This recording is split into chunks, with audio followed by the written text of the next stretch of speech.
Hello guys, coming back for lesson 3 here in our health curriculum. I hope you all have caught on kind of now about the health assignments. I want to just reassure you not to stress out about anything, just knock them out and I'll grade them. If you have any questions, just get a hold of me. I'll help any way I can.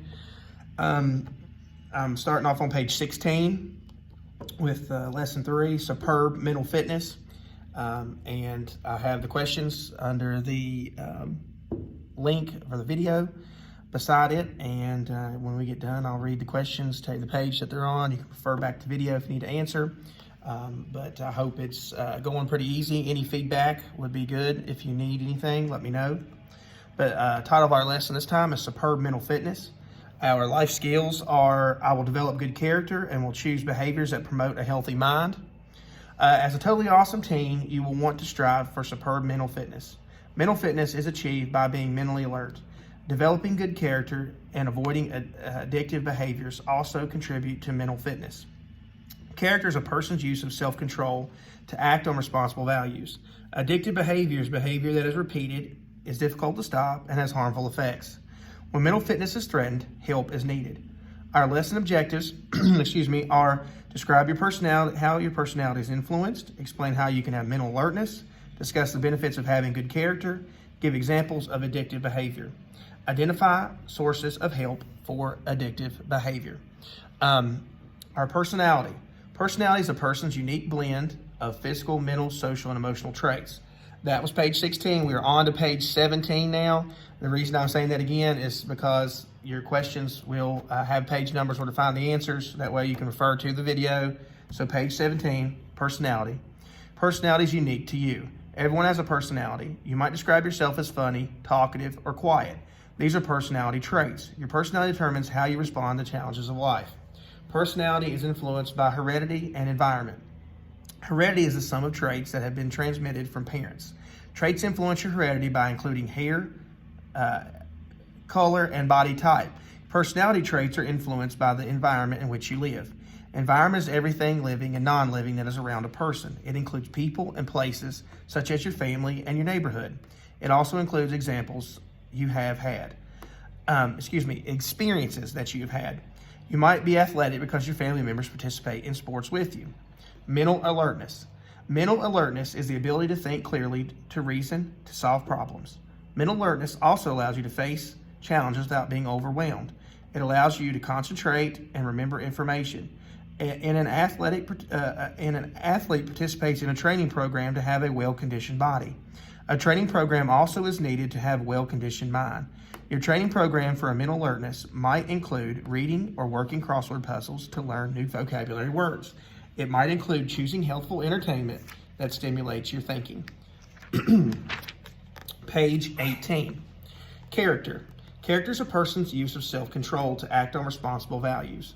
Self-control is the degree to which a person regulates his or her own behavior. Having a good character provides you with several benefits. You develop self-respect. Self-respect is a high regard for oneself because one behaves in responsible ways. Responsibility is the quality of being reliable and dependable. When you have self-respect, you value your relationship with others. You do not respect yourself, but you respect others. You choose behavior to strengthen your relationships because your actions are worthy. Others treat you with respect. You make responsible decisions, if you do not give in to negative peer pressure. You set a realistic standard. A realistic standard is a requirement a person sets for himself or herself and can reasonably be achieved. All through your life, you will face having to do things you might not feel like doing. Even now, you might want to stay up late and watch television. You might want to pig out on dessert every night. You might want to play on your computer and not clean your room. When you have good character, you do these things even if you don't feel like doing them. You discipline yourself, you get them done. You expect yourself to meet the standards you have set. You meet your standards of getting adequate sleep, of keeping a healthful body weight, and of being a responsible family member. If you don't meet your standards, you are gentle on yourself. You might need to reevaluate your standards to make them realistic. You might ask your parents or guardian to help you, but you do not stop trying to meet the standard. You do not quit. You own your behavior. You take responsibility for your actions. If you hurt someone, you do not pretend you did not. You say you're sorry. And try to make up to that person. If you do not do your homework, you do not make an excuse or lie to the teacher. Everyone makes mistakes. Teens who are mature own up to their mistakes and keep trying to act responsibly. If you act responsibly, you can be proud. This is page 18. Top 10 list of ways to improve self-respect. Set goals and make plans to reach them. It's got an arrow to a health behavior contract, just help to develop good character. Develop skills or talents. Make your list of things you do well. Work to do your best in school. Get involved in school clubs and activities. Develop trusting relationship with at least one adult. Choose friends who encourage you to do your best. Spend time with your friends and adults who provide support. Volunteer to help another person. Keep a neat appearance. We're on to page 20. The teen years might include many daily challenges. When you're mentally fit, you face daily challenges, though they might be annoying, painful, or difficult. Some teens are unable to accept responsibility for daily challenges. When problems arise, they want to avoid negative feelings they might experience if they face these challenges. They want to improve their mood. Addictive behavior is a behavior that is repeated and difficult to stop and has harmful effects. Practicing addictive behavior is a harmful way to cope with and avoid problems. Addictive behavior is different from harmful habits. You can change a habit by becoming aware of it and deciding to control or change it. Addictive behavior is compulsive. To be compulsive is to be irresistible urge to repeat the behavior. Although people of many ages can have the addictive behavior, let us focus on teens. Often teens have addictive behavior and are unaware of the reasons they have behave the way they do. They might have learned addictive behavior from adults who are trying to avoid problems. They view one or more addictive behaviors as ways to cope with problems. They begin to use addictive behaviors to cope with problems. Some teens take a healthful behavior to an extreme and becomes an addiction. They repeat specific behaviors instead of making the effort that is necessary to solve their problems. It might be helpful to examine examples of addictions common to teens. Some teens have shopping addictions where they feel bad. They go on a shopping spree or buy something they cannot afford. They spend money on items they do not need or want. They escape their problems and feel temporary relief from their pain. Soon they feel depressed, lonely, and confused again, and they feel an intense urge to shop and spend. It says, I will choose behaviors that promote healthy mind. I will choose behaviors that promote a healthy mind, and I will choose behaviors that help a healthy mind, promote a healthy mind. Page 20. It says it over here again, choosing behaviors that promote a healthy mind. We're moving to page 21. Some teens suffer from a gambling addiction. They are unable to control the urge to gamble, even at the risk of losing money, going to debt, ruining a family relationship. Although they buy lottery tickets is illegal for minors, lottery addiction is a problem for some teens. They find ways to purchase lottery tickets and get a temporary high from believing they might win. However, purchasing lottery tickets does not solve their problems. Soon they feel depressed and out of control again. Cycle begins with an urge to purchase more lottery tickets. Teens can become addicted to healthful behaviors by having an obsession with the behavior rather than facing the problems. For example, teens need to study, work hard, and try to do things well. Extra effort contributes to positive self-esteem. However, some teens are obsessed with being perfect as a way of coping. They never are satisfied with their performance. Perfectionism is an addiction in which a person is obsessed with doing things without fault. A teen with this addiction might do the same tasks over and over.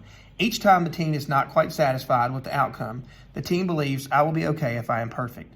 Some teens addicted to exercise. Exercise is a helpful way to maintain fitness and reduce the efforts of stress. Teens who are addicted to exercise cannot seem to exercise enough. School activities, family, and social events are neglected. Some teens are addicted to losing weight. It is helpful for teens to manage their weight to feel good about their bodies and appearance. However, teens with low self-esteem might take dieting to extremes as a way of coping. They believe, I'm fat. It will be okay if I lose more weight.